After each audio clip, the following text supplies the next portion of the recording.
I would think that my time is only predicated on them. That's right. That's the truth. That they get to dictate what my time is. Come on. Listen, you can't let no one dictate to you That's right. when it's your time. That's right. That's right. That's right. That's right. Your time has come.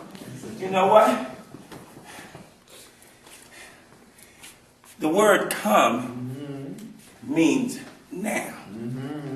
Your time is now. See what I'm saying? You getting it? Uh-huh. Spirit speaking to you. Because come says that I have to wait. Right? But I patiently waited on the Lord.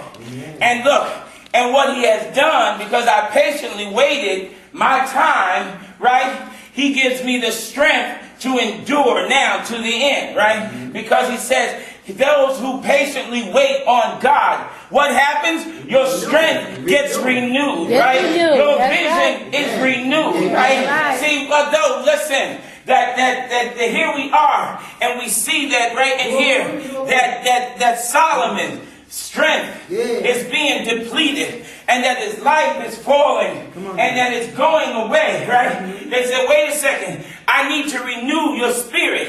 I've got to get in there and let that come out so that people will see the spirit rise. Even if your life is falling, even if possessions are going, look, if I let, oh my God, said, let my spirit arise and my enemies will scatter, right?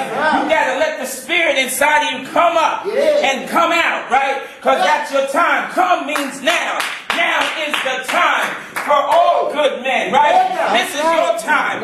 John Paul Jones, if I could just be so bold. John Paul Jones, who was a great warrior on the seas, right? And even when it looked like everything was over for John Paul Jones, right? His ships were being blown up. His men were being killed. But John Paul Jones stood up and boldly proclaimed, I have yet begun to fight. You got to look your enemy in the face and say, I have yet to fight. I'm about to start the fight now. Right when you think that you have knocked yourself out, the enemy, you got to let your enemy know that you've only been laying back on the ropes because God said it's time now to rebound. You can't get up unless you're falling down. And you fall down when you reach your bottom. You can bounce back up because this is your time, your moment to reach your joy, to have your crown, to place your belt on you as a champion, and to stand up and say, I've yet to be fighting. Yes, sir. I have yet begun to fight.